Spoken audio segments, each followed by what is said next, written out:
ഇന്ന് നമ്മൾ വന്നിരിക്കുന്നത് വളരെ സിമ്പിളായി ഒരു ചിക്കൻ മന്തി എങ്ങനെ തയ്യാറാക്കാമെന്ന് കാണിച്ചു തരാനാണ്. അപ്പോൾ റെസിപ്പിയിലേക്ക് കിടക്കാം. അതിനായി ആദ്യം മീഡിയം സൈസിൽ കട്ട് ചെയ്ത 500 ഗ്രാം ചിക്കൻ എടുത്ത് അതിൽ മസാല പിടിക്കാനായി നല്ലപോലെ ഹോൾ ഉണ്ടാക്കി കൊടുക്കണം. ഇനി നമ്മൾ ചിക്കൻ്റെ മസാല തയ്യാറാക്കാനാണ് പോകുന്നത്. അതിനായി ചിക്കൻ ഒരു പാത്രത്തിലേക്ക് മാറ്റാം. ഒരു ക്യാപ്സിക്കം ചെറുതായി അരിഞ്ഞത് ചേർത്ത് കൊടുക്കാം. അതിലേക്ക് 3 പച്ചമുളക് ചേർക്കാം. അടുത്തതായി കുറച്ച് മല്ലിയില ചേർത്ത് കൊടുക്കാം. ഇനി നമുക്ക് മസാലയിലേക്കുള്ള സ്പൈസസ് ചേർത്ത് കൊടുക്കാം.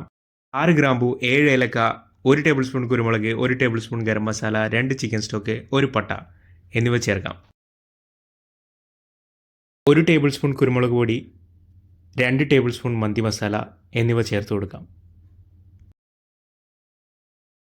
1/2 കപ്പ് സൺഫ്ലവർ ഓയിൽ കൂടി ഒഴിച്ച് മസാല ചിക്കനിലേക്ക് നന്നായി തേച്ച് പിടിപ്പിച്ച് കൊടുക്കാം. അപ്പോൾ ചിക്കനിൽ നമ്മൾ നന്നായി മസാല തേച്ച് പിടിപ്പിച്ചിട്ടുണ്ട്. ഇനി അതേ പാത്രം നമുക്ക് അടുപ്പിലേക്ക് മാറ്റാം.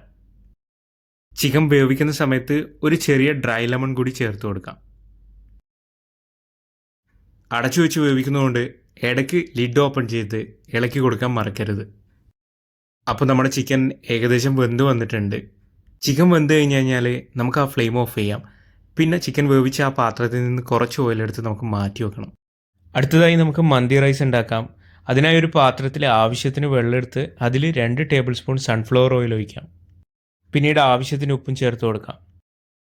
3 ഗ്രാമ്പു, 2 ഏലക്ക, പിന്നെ ഒരു ഡ്രൈ ലെമണും കൂടി ചേർത്ത് നന്നായി ഇളക്കി കൊടുക്കാം. വെള്ളം തിളച്ച് വരുമ്പോൾ അതിലേക്ക് 2 കപ്പ് ബസ്മതി റൈസ് ചേർത്ത് കൊടുക്കാം. അരി ചേർത്ത് നന്നായി ഇളക്കിയതിന് ശേഷം അത് വെന്ത് വരുന്നവരെ കാത്തു നിൽക്കാം. ഇനി നേരത്തെ തയ്യാറാക്കി വെച്ച മസാലയിലേക്ക് നമുക്ക് വേവിച്ച റൈസ് ചേർത്ത് കൊടുക്കാം. റൈസിൻ്റെ ഒരു ലെയർ തീർത്തതിന് ശേഷം അതിന് കളർ ലഭിക്കുന്നതിനായി മഞ്ഞളും പാലും ചേർത്ത മിശ്രിതം ചേർത്ത് കൊടുക്കാം. നേരത്തെ നമ്മൾ മസാലയിൽ നിന്ന് മാറ്റിവെച്ച ഓയിൽ റൈസിൻ്റെ മുകളിൽ ചേർത്ത് കൊടുക്കാം.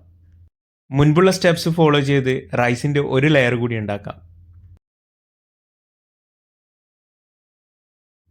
റൈസിന് നല്ലൊരു ഫ്ലേവർ കിട്ടാനായി 5 പച്ചമുളക് എടുത്തതിന് ശേഷം അത് റൈസിൻ്റെ പല ഭാഗങ്ങളിലായി കുത്തിവെക്കാം. ഇനി നമുക്ക് കുറച്ച് മന്തി മസാല എടുത്ത് അതിന് മുകളിൽ വിതറി കൊടുക്കാം.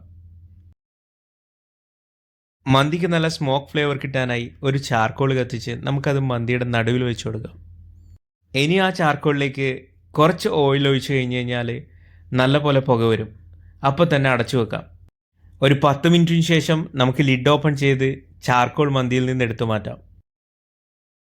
അപ്പോൾ നമ്മുടെ സ്വാദിഷ്ടമായ മന്തി ഇവിടെ തയ്യാറായിട്ടുണ്ട്.